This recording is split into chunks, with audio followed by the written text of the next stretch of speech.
Hai sobatku, selamat datang di channel RL1221. Jumpa lagi. Sebelum kita lanjutkan alur cerita novelnya, jangan lupa like and subscribe ya. Terima kasih.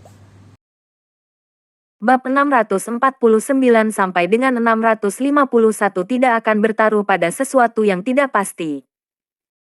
Dokumen itu didorong ke hadapan Joko, dan Oscar menarik kembali telapak tangannya tanpa mengucapkan sepatah kata pun. Saat ini, jantung Joko kembali berdetak cepat. Ketika logo unik negara Pandora yang tertera di dokumen terlihat, suasana hatinya menjadi semakin menegang. Joko menarik nafas dalam, mengambil dan perlahan membuka dokumen itu. Tentara biasa mungkin tidak akan tahu karena belum pernah melihat dokumen seperti itu. Tapi Joko yang merupakan utusan dari, sangat jelas tentang pentingnya dokumen semacam ini. Dalam dokumen hanya terdapat informasi yang sangat sederhana. Tapi setiap kata yang tertera membuat Joko gemetar ketakutan. Negara Pandora, Ketentaraan Barat Laut, Panglima Bintang 3. Dokumen semacam ini tidak dapat dipalsukan. Dengan kata lain, tidak ada seorang pun di seluruh negara Pandora yang berani membuat dokumen palsu semacam ini. Pertama karena tidak banyak orang yang mengetahui dokumen seperti ini, jadi percuma memalsukannya. Hanya di komunitas masyarakat kelas atas seperti Joko yang tahu. Yang kedua, membuat dokumen palsu seperti ini jelas merupakan kejahatan yang melibatkan seluruh keluarga. Siapa yang punya nyali untuk itu? Yang berarti dokumen ini benar-benar asli. Joko terpana, benar-benar tercengang. Memang benar dia adalah anggota senior tentara, tapi pemilik dokumen ini sudah diangkat menjadi panglima. Terlebih lagi adalah bintang 3. Hanya ada sedikit orang di negara Pandora yang memenuhi syarat untuk diangkat menjadi panglima. Belum lagi Oscar adalah panglima bintang 3. Bahkan hanya bintang 1 saja sudah cukup untuk memimpin banyak tentara. Seorang penjaga kota seperti Joko jelas hanyalah bawahan di depan para panglima. Soosh!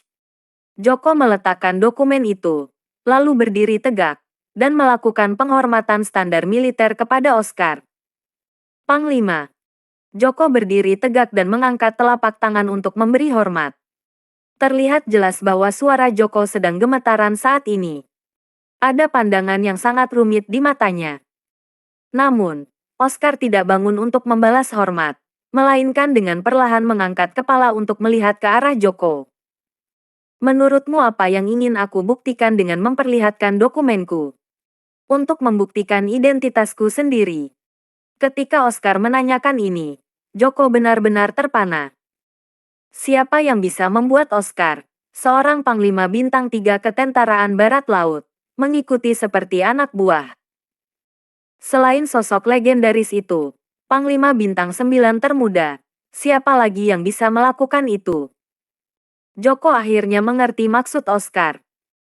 Oscar memperlihatkan dokumen sebagai bukti identitasnya, dengan tujuan untuk membuktikan identitas Peter. Joko menoleh perlahan, kemudian menatap Peter dengan tatapan yang sangat rumit.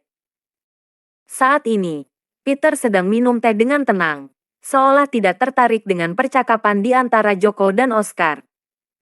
Mata Joko tiba-tiba melebar, dan menatap setiap gerakan dari Peter. Dia masih tidak percaya bahwa pemuda yang tampak sangat biasa di depannya ini adalah Panglima Bintang 9 di antara para tentara. Joko pernah mengidolakan sosok legendaris ini. Dia berkali-kali bermimpi untuk dipimpin oleh jenderal legendaris ini untuk bertarung di medan perang. Namun, Peter adalah mimpinya itu sangat perkasa dan mendominasi, dengan keberanian untuk menjadi tak terkalahkan. Tapi Joko belum pernah melihat wajah asli Panglima Peter.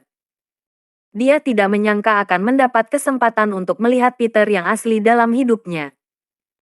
Pada saat ini, dia sangat bersemangat. Suasana hatinya sangat rumit, matanya memerah, dan tidak tahu harus berbuat apa. Plak.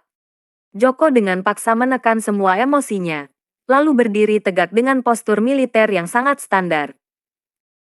Joko, utusan penjaga tentara kota Mandala yang ditempatkan di zona perang selatan, Merupakan suatu kehormatan bisa bertemu dengan Panglima Peter. Mohon bimbingannya. Suaranya nyaring dan bertenaga. Namun, nadanya masih gemetaran karena sedikit gugup. Ini sejenis kegugupan yang akan muncul ketika bertemu dengan idola. Peter bangkit perlahan untuk memberi hormat, lalu duduk dengan lembut. Tapi Joko hanya menurunkan tangan tanpa berani duduk lagi sama sekali. Termasuk Oscar. Dia juga perlahan bangkit dan berdiri di belakang Peter. Sebelum identitas Peter terungkap, dia bisa memanggil Peter dengan Tuan Peter, atau bahkan Kak Peter. Dan juga tidak perlu terlalu terpaku dengan aturan-aturan di militer pada hari biasanya. Tapi sekarang, identitas Peter telah terungkap. Jadi Peter sekarang adalah panglima tertinggi di antara para tentara. Siapa yang berani duduk sejajar dengannya? Bahkan Oscar yang merupakan Panglima Bintang 3 saja tidak berani. Oleh karena itu, di seluruh ruangan ini hanya Peter yang duduk sendirian, sedangkan yang lainnya berdiri. Duduklah, aku bukan lagi sekarang. Peter berkata dengan lembut sambil mengulurkan tangan untuk menuangkan teh. Anda masih. Namun, Joko menggelengkan kepala dengan sangat keras kepala. Di dalam hatinya, legenda Peter selalu menjadi orang yang paling dia kagumi. Bukan hanya dia, banyak tentara ketentaraan menganggap itu sebagai idola mereka, bahkan seperti kepercayaan mereka. Jangankan hanya 2 tahun, bahkan 10 atau 20 tahun sekalipun kepercayaannya tidak akan berubah. Peter tidak memperdebatkan masalah ini dengan Joko. Dia datang mencari Joko bukan karena identitas sebelumnya. Mengungkap identitas hanyalah keputusan yang dibuat sebagai pilihan terakhir. Kalau tidak mungkin Joko akan menerima tamu seperti mereka. Tentu saja, Peter juga tahu bahwa mengungkap identitasnya berarti mengekspos dirinya pada bahaya. Tapi seperti yang pepatah katakan, mustahil untuk mendapatkan anak harimau tanpa memasuki sarang harimau terlebih dahulu. Dia berani melakukan ini, dan memilih untuk datang ke sini tentu saja punya rencana tersendiri. Panglima, mohon langsung beri instruksi saja jika ada keperluan. Joko tidak berani menatap mata Peter, melainkan sedikit menurunkan matanya untuk menatap dada Peter. Pada saat ini, dia memiliki banyak sekali pertanyaan yang ingin dia tanyakan pada Peter. Tentang apa yang terjadi dalam pertempuran terakhir waktu itu. Dalam 2 tahun terakhir, kemana saja Peter pergi? Dan mengapa Peter tidak kembali menjadi tentara? Joko memiliki banyak pertanyaan yang membuatnya penasaran, tapi dia tidak berani menanyakan itu sama sekali. Pertama-tama, aku harap kamu bisa merahasiakan keberadaanku. Peter meletakkan cangkir tehnya dan memberikan instruksi pertama. Baik. Joko segera setuju, dan tentu saja akan merahasiakan ini. Dengan identitas setingkat Peter tidak ada yang berani membocorkannya. Kalau tidak, itu pasti akan dianggap sebagai kejahatan berat dengan hukuman mati. Maksudku adalah merahasiakannya dari orang-orang di belakangmu juga. Peter menatap Joko dan berkata lagi. Joko sedikit terkejut saat mendengar itu. Dia tidak tahu mengapa Peter memintanya untuk melakukan hal tersebut. Meskipun benar bahwa Peter adalah sosok berpangkat tinggi di seluruh ketentaraan. Tapi orang di belakang Joko adalah atasan langsungnya. Joko bisa berada di posisi yang sekarang ini, semua berkat bantuan dari atasannya. Dia memang sangat mengagumi Peter. Tapi dia berhutang budi kepada atasannya langsung, dan hubungan mereka seperti hubungan antara Oscar dan Peter. Oleh karena itu, menyembunyikan semua ini dari atasannya demi Peter, benar-benar membuatnya kesulitan. Peter tidak bisa menebak isi pikiran Joko dari ekspresi Joko yang ragu-ragu. Namun, ini tetap harus dilakukan. Sekarang sebelum waktunya dia berpapasan dengan Dedi. Oleh karena itu, Dedi tidak boleh tahu informasi bahwa dia sedang berada di kota Mandala.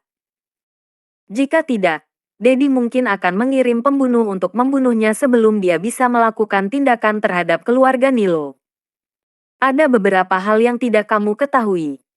Dan ada juga yang tidak bisa kamu ikut campur. Melihat Joko tidak berbicara, Peter mengingatkan lagi. Namun, Joko masih ragu tetapi tidak berani berbohong di depan Peter. Sebagai penjaga di ketentaraan, ditambah dengan kepribadian Joko, Joko pasti akan blak-blakan. Joko tidak akan menyetujui sesuatu yang tidak bisa dilakukannya. Dan sekali berjanji, maka akan benar-benar harus dituntaskan. Oleh karena itu, dia ragu bagaimana cara untuk menjelaskannya. Kamu pasti bertanya-tanya mengapa Panglima Peter meninggalkan militer waktu itu. Sekarang akan kuberitahu. Kalau alasan dari pertanyaan itu adalah insiden di militer, apa kamu percaya? Oscar mengambil alih pembicaraan dan menatap Joko ketika bertanya, "Apa?" Mendengar ini, Joko terkejut lagi. Dia tahu dengan jelas apa yang dimaksud dari kata-kata insiden di militer. Jangan-jangan ada seseorang yang sengaja ingin membuat Peter hilang waktu itu. Faktanya, ada banyak spekulasi yang beredar di kalangan tentara tentang hilangnya Peter yang terjadi secara tiba-tiba. Tapi, tidak ada yang bisa memastikannya. Jika ketika mendengar kata-kata dari Oscar, Joko punya beberapa tebakan tersendiri. Jangan bilang sesuatu yang tidak diperlukan. Peter melambaikan tangan dan memotong perkataan Oscar. Aku tahu orang di belakangmu adalah pengikut Dedi.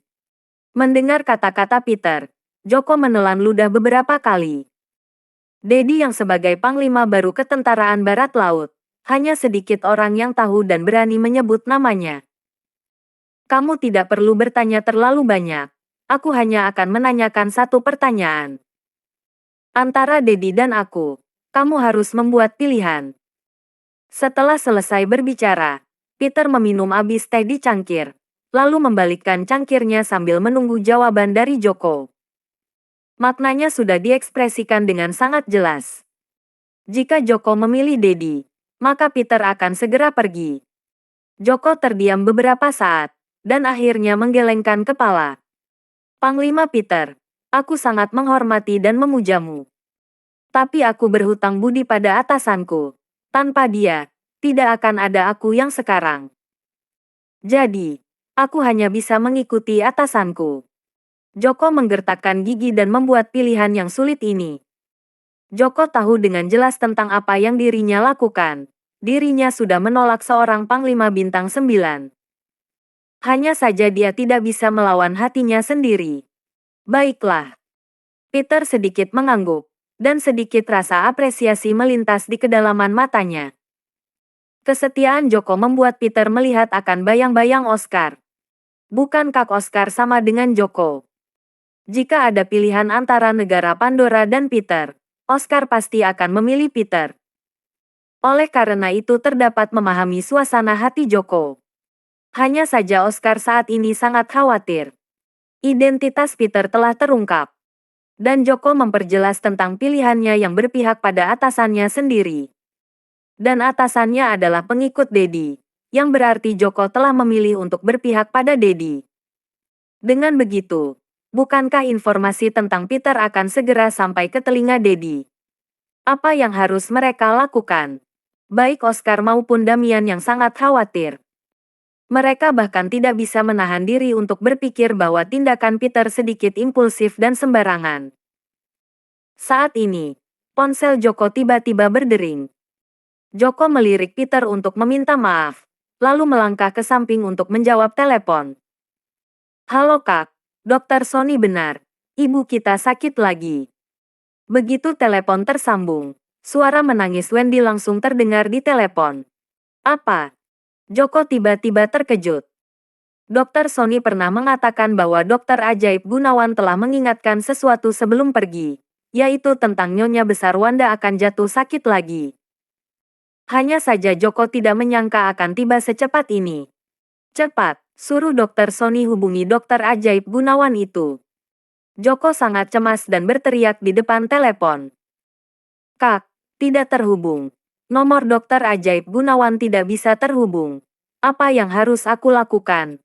Apa yang harus aku lakukan? Wendy menangis dengan keras karena sangat ketakutan. Pihak rumah sakit kembali mengeluarkan surat pemberitahuan penyakit kritis. Dan kondisi Nyonya Besar Wanda kali ini bahkan lebih serius daripada yang sebelumnya. Akan kusuruh seseorang untuk selidiki. Tunggu aku. Aku akan segera ke sana. Joko menggertakkan gigi, lalu menutup telepon dan segera mendatangi Peter. Panglima Peter, saya ada urusan mendesak. Anda. Joko memandang Peter dan mengeluarkan kata-kata untuk mengusir tamu. Aku ikut. Peter berdiri secara perlahan sambil berkata dengan nada tenang. Hanya dia sendiri yang tahu alasan mengapa dia memilih untuk datang ke sini hari ini. Dia tidak akan bertaruh pada sesuatu yang tidak pasti. Sebelumnya, bahkan Oscar pun tidak tahu kenapa Peter berani menemui Joko. Mendengar bahwa Peter yang ikut, Joko sedikit bingung dan tidak punya waktu untuk berpikir panjang. Panglima Peter, saya ingin menemui ibu saya, dan tidak punya waktu untuk mengantar Anda. Ibu saya. Joko yang cuma langsung mengambil pakaian luarannya dan hendak pergi. Itulah mengapa aku harus ikut. Peter bangkit secara perlahan, dan juga berjalan keluar. Apa maksud Anda? Joko akhirnya sadar ada yang aneh dengan kata-kata Peter. Kamu sedang cari dokter ajaib Gunawan, kan? Peter melipat lengan bajunya sambil menjawab dengan santai. Benar, saya ingin utuskan bawahan untuk cari dokter ajaib Gunawan. Tapi sekarang dokter ajaib Gunawan tidak bisa dihubungi sama sekali. Joko mengangguk berulang kali, tapi belum sempat bereaksi, dan justru mengira bahwa Peter mengenal dokter ajaib Gunawan. Tidak bisa dihubungi karena ada pemblokir signal di sini. Peter menoleh untuk melihat sekeliling, lalu berjalan keluar. Joko bahkan lebih bingung ketika mendengar ini. Tempat seperti di ketentaraan militer ini memang harus memiliki pemblokir sinyal dan pita frekuensi khusus. Hanya kita frekuensi signal khusus mereka yang dapat berkomunikasi secara normal. Tapi Joko tidak mengerti mengapa Peter tiba-tiba menyebutkan tentang ini. Apa hubungannya pemblokiran sinyal di sini dengan kontak dokter ajaib Gunawan yang tidak bisa dihubungi? Apa jangan-jangan dokter ajaib Gunawan adalah salah satu di antara para tentara? Joko pintar tapi pada saat yang sama cukup bodoh. Dia tidak menghubungkan Peter yang merupakan mantan kalimat tertinggi dengan dokter ajaib tersebut. Ayo, pengobatan ibumu tidak boleh ditunda. Setelah selesai berbicara, Peter berjalan keluar dari ruangan. Joko menggertakkan gigi. Mengetahui situasi sekarang sangat mendesak, dia segera mengatur kendaraan untuk bergegas ke rumah sakit. Setelah semua orang duduk naik ke dalam mobil, pemikiran yang tak terhitung jumlahnya terus terlintas di dalam benak Joko sebelum Joko sadar sepenuhnya. Panglima Peter, maksud Anda? Anda adalah dokter ajaib Gunawan. Mata Joko melebar dan menatap Peter dengan tak percaya. Tapi Peter hanya melihat Joko tanpa mengatakan apa-apa. Tidak mengaku ataupun menyangkal. Melihat Peter tidak berbicara, Joko merasa semakin penasaran. Bagaimana jika Peter benar-benar dokter yang menyembuhkan Nyonya Besar Wanda? Tapi dalam kesannya, Panglima Peter begitu kuat di perbatasan serta dapat membunuh seseorang tanpa pikir panjang, dan memperlakukan kehidupan manusia seperti tidak ada apa-apanya. Bagaimana mungkin orang seperti itu tertarik dengan keterampilan medis? Tapi melihat Peter tidak ingin berbicara, dia tetap tidak berani bertanya lebih banyak, dan hanya bisa mendesak sopir untuk mempercepat kecepatan mobilnya. Rumah sakit Kota Mandala. Tepatnya di luar lorong unit perawatan intensif. Adik perempuan Joko, Wendy, sedang menangis. Beberapa ahli dan dokter di rumah sakit tidak berdaya, dan terus menggelengkan kepala hingga menghilang nafas. Saat ini, Nyonya Besar Wanda terbaru di bangsal dalam kondisi kritis dan akan kehilangan nyawa kapan saja. Mereka juga ingin menyelamatkan Nyonya Besar Wanda, tapi tidak punya cara lain sama sekali. Penyakit mendadak semacam ini, ditambah dengan masalah saraf otak, satu-satunya hal yang bisa dilakukan oleh pihak rumah sakit hanyalah operasi kraniotomi. Namun, tubuh Nyonya Besar Wanda tidak sekuat orang muda. Begitu berada di meja operasi, maka sangat sulit untuk bisa turun lagi. Oleh karena itu, Mereka tidak berani bertindak gegabah sama sekali. Kali ini, bahkan para ahli pun sangat menantikan kedatangan dokter ajaib Gunawan. Namun, Peter tidak bisa dihubungi sama sekali ketika ditelepon oleh dokter Sony. Kenapa kamu tidak memberitahuku? Kenapa kamu tidak memberitahuku? Tentang ibuku akan jatuh sakit lagi. Wendy sangat sedih. Ada menunjuk ke arah dokter Sony dan berteriak. Nona Windy, sudah kuingatkan tapi kamu lupa. Dokter Sony sangat tidak berdaya.